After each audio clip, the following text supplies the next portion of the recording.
Good morning, Achieve Charter School. It is Thursday, May 6th, 2021. It is so good to be here today.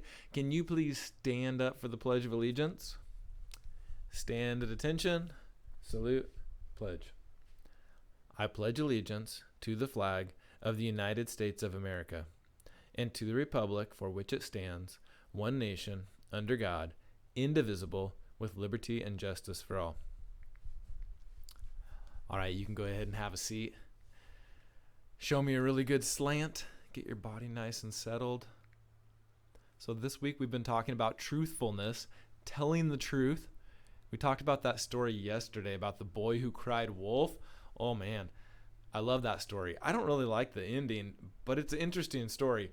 And it's a classic. You got to know that one because you're going to hear people say things in your life like, don't cry wolf. That's what they're talking about. They're talking about that story. Anyways, I was thinking about this last night and I thought to myself, there were some areas that I think that boy who cried wolf could have made some better choices. And then I thought, you know what? Well, that's really important in life when you make a mistake, like maybe when you don't tell the truth, that you figure out a way to fix it. So I want you to talk about two different things with your class today.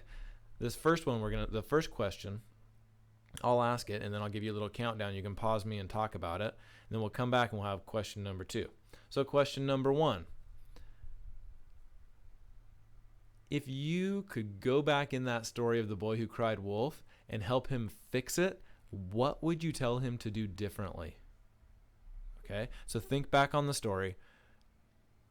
How could he fix what he did? How could you help him out? So help the boy who cried wolf, help him fix what he did, and you can pause me and chat and then bring me back.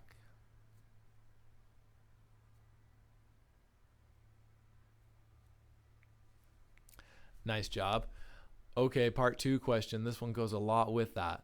Let's pretend for a minute that you've been talking to your parents or a teacher or a friend and you didn't tell the truth. You told a lie. You told them something that didn't happen. Maybe you told them a lie because you didn't want to get in trouble, or maybe you told them a lie because you were upset with your friend. Maybe you told them a lie to try to get something that you wanted to get. I don't know. I want you to chat with your class this time. How can you fix that? If you tell a lie to somebody, what should you do after? You don't just let your problems stay out there and remain a problem. So have a conversation about that. That's the end. You don't have to pause me this time. Have a great day, Achieve. Bye.